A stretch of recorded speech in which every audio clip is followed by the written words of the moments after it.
writing a book is easy. Hmm. It's not easy. Let me say it's not easy. It's No, it's not easy, but very I get what you're saying though. it's writing a book can be obtainable to anyone if you take the time to do it and you start a goal and you finish a goal, because that's not for everyone. Everyone won't be able to do it, just like owning a business is not for everyone either. So do I own part of that business? Of course, because that's just happens to be what happens when you have family members who are connected to you like that. But it's not mine. That's his. That was his baby. He started it. Sure. Did I learn something from it? Absolutely. Have I learned soft skills and some hard skills that I wouldn't have gained as quickly had I taken those steps to go through school? No, because I've been working since I was in elementary school, and my small job was simply picking up the phone or taking notes or learning how to sign my dad's name, because he started me early with the experience. And again, I think your education comes from the experiences that you have. Sure. The Sure. books are just it's like a vein to a body to add, say, hey, look, let me open up your mindset. And that's why people kept some knowledge from people so that they wouldn't learn it. And I can simply tell you what to do. Well, I'm not that person, because anybody who knows me is like, if you tell Trina something, okay, she's getting ready to go figure out, okay, let me see how much of it that you said. I'm not just going to take it, because it has to Sure. be a why. Anybody who knows me too, I have to know the why. Why did that start? Why did that battery get that connection just like that? But I've just always been a very inquisitive person. Sure.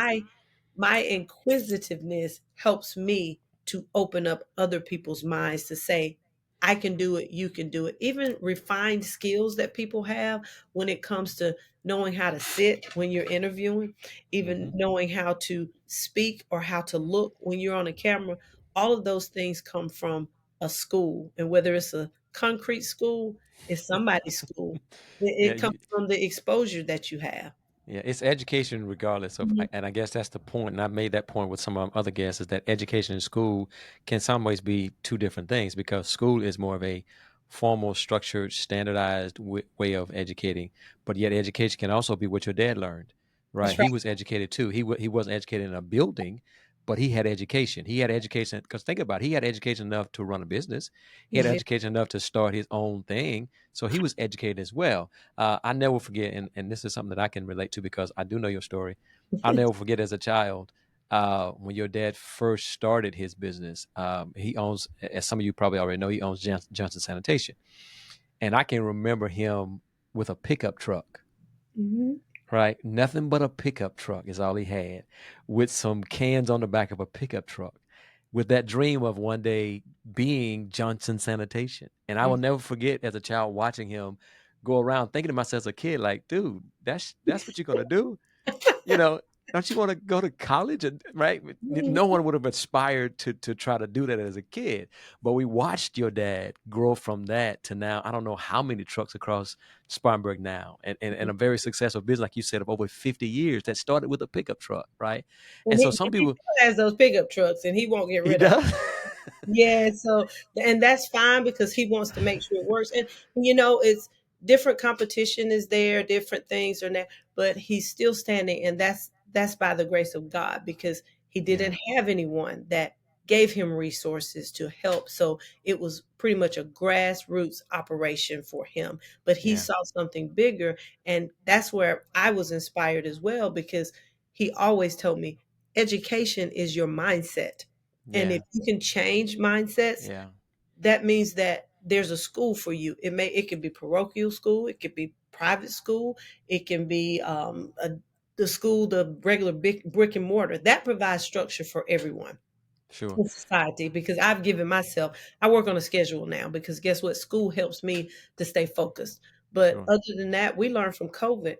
You monitor and you adjust. And if you Hmm. want to learn, I used my Dell forever, but during COVID, I was forced to learn how to use my MacBook.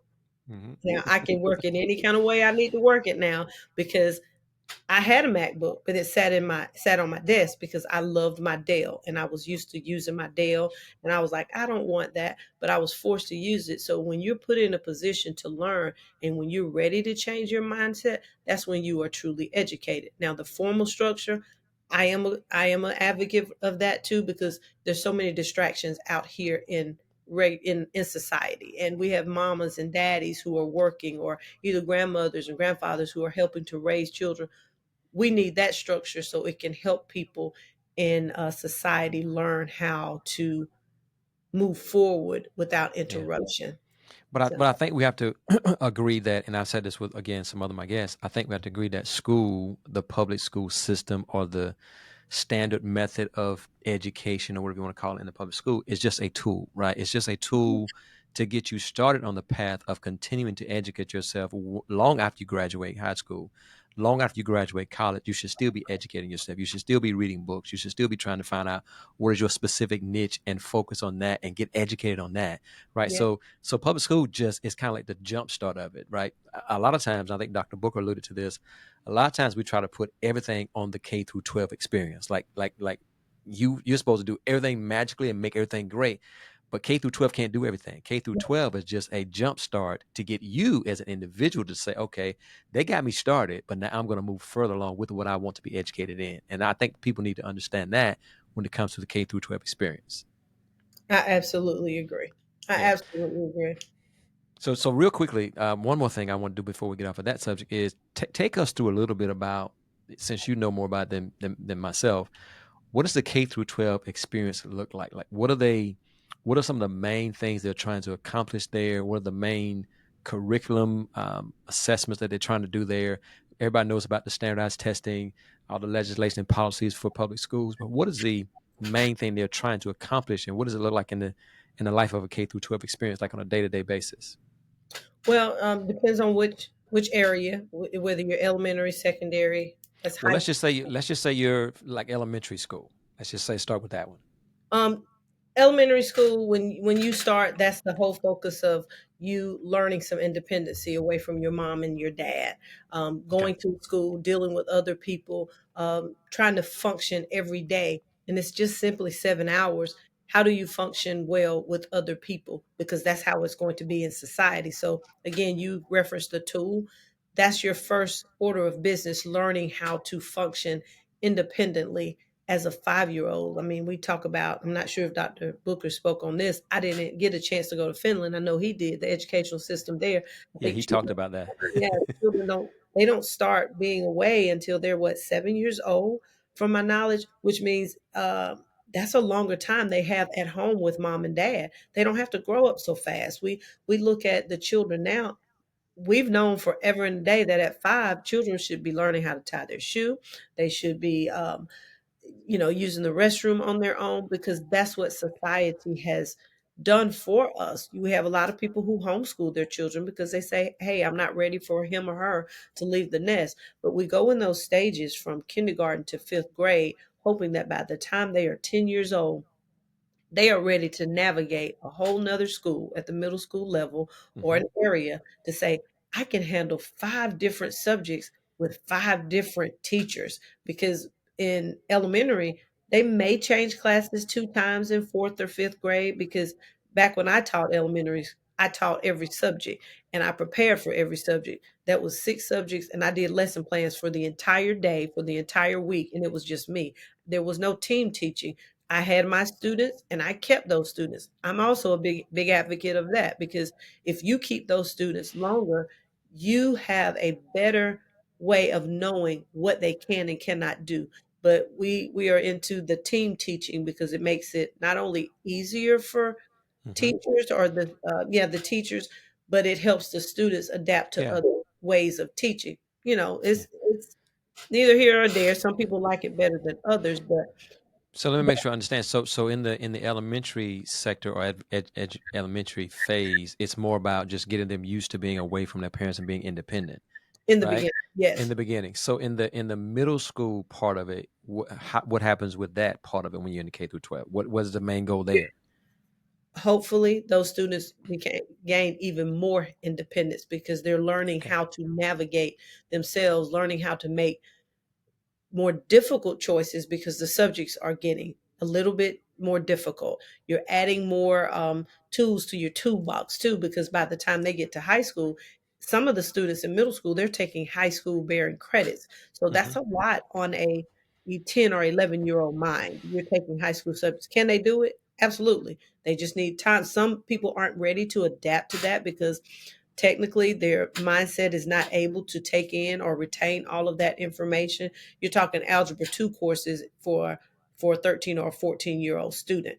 Had those students been more prepared earlier on, those students may be able to do it. Some people get it naturally, some people don't, because some people need a tutor to do those things. I wasn't a math person in school, but after I received a tutor, I realized I'm smarter than I think I am. I just needed a little extra help because I didn't Hmm. want to do it. My mind wasn't ready to receive all of that. But So would you say that the main focus from what I'm hearing you saying, and I'm sure you there's a lot more detail to this than what we're describing here, but what I hear you saying maybe is the main focus of the K through 12 experience, at least up to middle school, maybe even to high school, is to make students more or give them the ability to think and face challenging situations or whatever with their mind so they can think independently, so they can grow in that phase of their lives. When they get out into the real world, they know how to think for themselves, respond for themselves. Is that kind of the main focus of what you would I think would the K think through? so. I would think so because in K through 12, there's something called the profile of a high school graduate, a South Carolina graduate. They probably mentioned that. Everyone that graduates from high school and who has gone through the K through 12 experience, they should have all of those things and all the characteristics of a student who Mm. represent a the profile of a high school graduate so that they can become a successful citizen in the world, whatever society they become, and even globally, they should be able to adapt to any setting because they have gone through the steps to become a graduate that looks just like that. So it sounds like to me, and I've never heard public school described this way, at least the K through 12 experience, that we're taking them through this, and forgive my words if they're incorrect, but we're taking them through this rigorous time of challenging their mind, of throwing concepts at them that are difficult at every stage to see how they progress in that process, so that by the time they get to high school graduation, they are now full with these wonderful, amazing characteristics of what makes a great human being, right? Is that what we're trying to accomplish? Well, They're in our laboratory of trying to make them. well, but I wouldn't put it in a box to say, "Hey, they're going to be this person." Again, you said it best. That's just providing them the tools that they need to become. It's more than just what they receive in that K through 12 experience because you would want to have a child who has extracurricular activities. In my case, and I'm speaking on my behalf for what I did for my own family, we also provided a faith base there. All Mhm. of those things have to be um, incorporated so that we can have a person, an individual who is giving back to society, someone who is sowing into something to be bigger than themselves. It's a world that's out Mm, there that's bigger than them. But if you are a student who's been placed in a box that it's almost like robotic, because I don't want it to sound like it's robotic. sure. I've put you in this box. I've given you everything you need. Now, voila, you're going to be a person who functions in society and you're going to do everything that we gave you to be able to perform outside of that box. We Well, know. it may not be robotics, but it does sound like it's very structured, very organized to address the fact that we need to uh, form these students or these people into something that can be useful in society, right? It's not robotics. It's just the fact that the system wants them to be a certain, like you just said, there's a high school profile. There's a profile that says by the time you finish high school, you should be this, right? So it may not be the term robotics, but it is a very structured, very organized way of creating that ideal person, Mhm. right? And it's not so much about whether they can get through the trig or the geometry. It's just what they're developing and what kind of person they're developing when it comes to that process. Is that a fair assumption there? Um, I would I could say it's fair, but it depends on the individual because you and I know as humans, you're not going to get exactly what you put in because there are other factors. Genetics Sure. play a big part in that because if that were the case, we would put people in a box and I know what I'm going to get. But because we're dealing with humans that air every day Yeah. and every second of the day, Hmm. you don't know. So, but providing that structure and providing the simple toolkits that can be structured, I think school is exactly what you want, but it just depends on the individual because Sure, I sure. don't, like I said, there are schools out there for everyone. Some students are homeschooled and they are just as adaptable as a Mhm, student who has gone through an K through mhm. 12 process. There are students who have gone to, my daughter attended private school from kindergarten through fourth grade. She can adapt. She adapted in every which way, but there is a school for everyone. It just depends on what you're receiving while you're going through that process and Sure. how you adapt to it when you get out. It's the exposure that you have. So I can't say putting it in a box and you have to go through the K-12 route. No, because there are Yeah. movie stars who have never stepped foot into a brick and mortar. Yeah, and there are a lot of successful homeschool students too. I mean, my wife and I tried to do homeschooling ourselves, and when our girls were young, we didn't obviously continue with it, but it was a great experience when we were able to do it. So, all right, so I'm gonna try to wrap it up a little bit more because we're at 45 minutes almost here, and I don't want to keep you too much longer. So we've talked about K through 12. We didn't even get into higher ed because that's a whole another discussion. But I would love for you to tell me, because you know as well as I do, that there are a lot of teachers, and I ask every guest the same question. There are a lot of teachers who are leaving the profession of education. Some are retiring, but there are some who are just deciding that it's not for them any longer, and they're just walking off the job, saying, "You know what? I'm done." Tell me what you think are some of the factors that could be causing teachers to, some of them who've been teaching for a long time, decide now that I don't want to do teaching anymore. What do you think is causing this shortage, or what are the factors of that you think are causing teachers to leave the classroom? Okay, I think it's a lot of factors. If they don't have support, um, most of the teachers that I've experienced that have changed their mind, they have been brand new teachers to the profession and they didn't realize that teaching was as much as it is. They go back to the play school where I was when I was behind my grandmother's finger sewing machine, when you just play school and everybody did what Hmm. they were told. Hmm. People raise children differently. Children don't react the same as they did 30 years ago because you have different parenting skills and people, they just do things differently. So I have experienced most of the people who have changed their mind have been new to education. I mentioned earlier that I wasn't sure if education was for me. I need to go back and rephrase that. It wasn't that fact that it was education. I wasn't sure that that was the position for me at that time in my life because Hmm. I had too many bricks in my hand Sure. Sure. and trying to juggle those. I wasn't given the tools to say, hey, look, this is how you should do this. But I realized that that was just that place because Hmm. that was a lot in one. And I didn't realize what I was walking into. So let me rephrase. I knew I Sure. still wanted to be in education, but I just didn't know where. So I had to kind of pivot and turn. So I want to clarify that. But the people that have walked away that I've experienced that were in education for longer than a year or two, that's far that's far from the ones that were brand new because the ones that I have experienced that just retired, Hmm. it was the new thing of after COVID, hands up, is too much.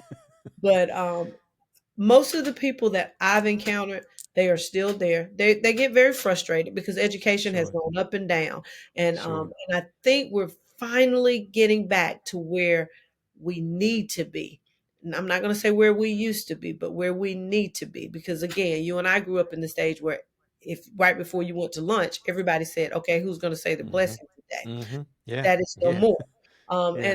And I love that everybody can say their own blessing, but we're finally getting to the point of where we need to be to get people on track. And I think when you're dealing with the masses, that's where the positive part comes in with a K through 12 or a K through 5 with a structured setting because when you're dealing with a group of people, the best way is to have everyone going on the same road so that you don't have so many distractions. And with people living the same ways, you got a 9 to 5 job. The easiest way is to have children in a setting where they know that they're cared for, people are following the same rules.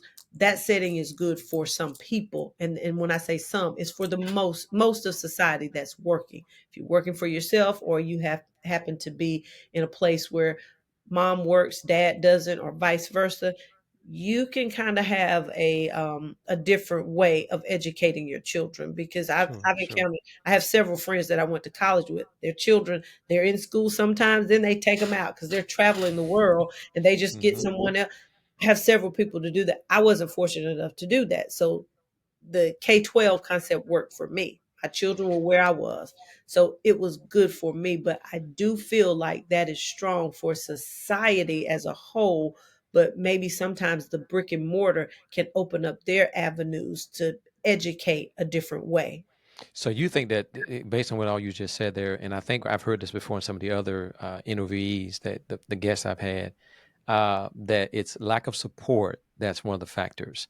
I've heard folks say maybe it's lack of pay that's one of the factors. Um, That's the second one. yeah, yeah, because I had one guest on, maybe not a guest, but someone tell me that they, when they were in the K through 12 experience, had a child throw a desk at her in the classroom.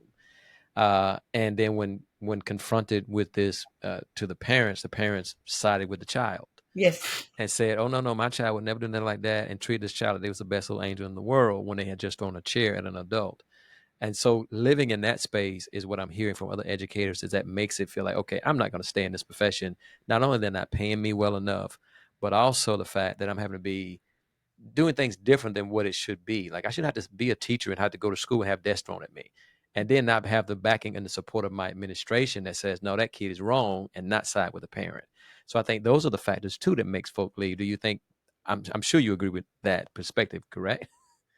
I do. I do. Yeah. And pay is it's pretty much tied with number one, because a lot of the people who come in who are brand new to teaching and they realize, hey, this is more than I bargained for, and this is all you're paying me. Of course, teachers should be paid more, simply because they're doing a lot and they're responsible for a lot, and they should be Yeah. paid, because when you're in corporate America, you get bonuses all the time. So I Hmm. think they've tried every which way. I think education is finally getting the attention it deserves to say, hey, look, we need people, and people like me, like yourself, who have been in it and want to do better because you have a desire to help people. I think everyone needs a sponsor to be able to say, hey, Fred's got it. He's going to make Hmm. sure that he does it for. That's how it works. That's how it works in corporate America. That's how it works in education as well. So if more people would speak up to do those things, we could have more people to pull other people in to say, "Hey, I got you," and it's going to get better. Because any job, I mean, all have the difficulties of jobs, and everybody Oh, most gets. definitely, Yeah, most it's definitely. just that we don't turn ours off because we deal with emotion more than we deal with anything else. Yeah, well, I think that's why it's important to have these kinds of conversations that we're having on the Educator's Voice. I think if we had other voices out there, advocates out there that are teachers who have been in the classroom setting to have these kinds of conversations, maybe it gets to the higher ups, maybe it gets to the legislative people to say, you know what, we need to. I mean, the more we shine the light on education and what the dilemmas are and the problems are, the better we can get support, the better we can get paid, the better we can get all the things we Absolutely. need. So as if we continue as educators to have a voice and to rally that voice big enough that everybody can hear it, maybe we can get that support. Maybe we can get folks that want to go into education. You know, you mentioned the mystery program that I run at my school. I can't tell you how difficult it is to get young African American males, or anyone for that matter, to say, yeah, I want to sign up to be a teacher. I'll have them 10 deep, right? I'll have 10 misters that say I want to be teachers, and then in a matter of a semester, they'll change their mind and I'm down to two. Right? Because they start to realize, nah, I ain't doing that. So, and I get that. You know, nobody wants to go into this what seems like a battlefield uh, for the little bit of money that they are paying to do that. Last thing I'll say, and I'll let you have some final thoughts. We often say to the military, and a lot of military folks hate hearing this, but we say to them, "Thank you for your service." Right? A lot of military folks say, "I wish they would stop saying that." I don't know what to respond to that when they say it, and it just sounds like just something that we just say just because, and we really don't mean it. But Mhm, I've often thought in the last couple of days or weeks or so, we should be saying that to teachers, mhm. right? We should be saying that to educators. Thank you for your service. Wouldn't it be great if we lived in a country or lived in a society that saw a teacher that's teaching K through 12 and just walked up to her and him and said, you know what? Thank you for your service. Not that Yeah, we're living, not that we're on the battlefield fighting wars like the military. And I'm not trying to compare that, but we do a service too. And sometimes the service is very brutal, very tiring, very frustrating, very aggravating. And no one is saying, hey, thank you for your service. And I would love to see that happen. And maybe we can get that started. Maybe I'll create a button or a shirt or something that says, hey, Love teachers, that. yeah, hey, teachers, thank you for your service. I don't know. But anyway, last thoughts. If you have any last thoughts that you would like to share with us about this discussion, any encouraging words or any thing that you'd like to share with the audience about education. I know you talked a lot about what your experiences have been in it, but any last final encouraging words for educators that you'd like to share? Um, the only thing I could think of is what was most important when we talked about earlier, and how education is a mindset. It doesn't always have to be an A through Z. If you can just take time to change someone's mind about the way they were thinking, you've done your job. You've done Mm-hmm. more than what your job is, because that's what education is. It's not just flipping the pages of a book or clicking the mouse on your computer. It's opening up your mind to see something else. I mean, we can go into race relations, we can go into Mm-hmm. different things. Mm-hmm. If you can just be you can just be of service to someone to say, "Let me help you look at this a different way." Yeah.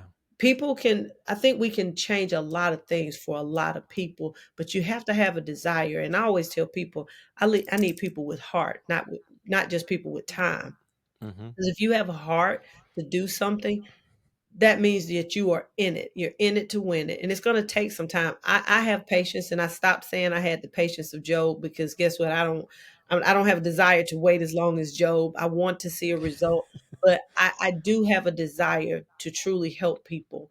And if I can help when those parents come, I usually take the time, and they come with throwing bricks. They come throwing, but if I have them to leave building a brick, I've done my job. And that's how Yeah. I get paid intrinsically. My money comes afterwards, because I know that it's coming, but it comes that way because I want to build with bricks, because if they're bricks, that foundation is going to stay there. I think you said that great. That if we can see education as just changing a mindset, getting someone to think something a different way, that is what education is. It's not solving a math problem or writing a good paper. It's about changing that mind. It's about making them realize and be motivated and inspired to realize that I can do better. I can be better than what I'm Mhm. being. If I can do that, then I've been successful as an educator. And so in my classrooms, I'm always challenging at the higher ed level. I'm always challenging. I tell them on day one, yep, you've been from now to 18 years old, you've been in your mama's house, you've been living this way, thinking this way, but guess what? I'm going to shake all that up, right? Yeah, We're going to learn some different ways. We're in college now, right. right? Welcome to the real world. Welcome to you being able to be a critical thinker and have some people be opposed with your opinions and challenge those opinions and make you think differently. And that's what I do in my classroom, because I think that is important that we educate in that way. And so said very well. I appreciate that. Makes a lot of sense to me. All right. Well, thank you, Katrina. You're very I welcome. really have enjoyed this. This has been really, really good discussion. Maybe we can do it again at some point. I can bring you back and talk about some more detailed stuff. But thank you for showing up on the Educator's Voice to do that with me. Okay, All you right. as well. Thank you, folks. This is the end of another episode of The Educator's Voice. I am your host, Frederick Keenan. We have had Katrina Johnson with us tonight. If you are an educator and you would like to be on the show, please subscribe, hit the notify button, direct message me and whatever, because I'd love to get some more folks involved in this conversation as well. So until next time, you guys have a wonderful evening and be blessed.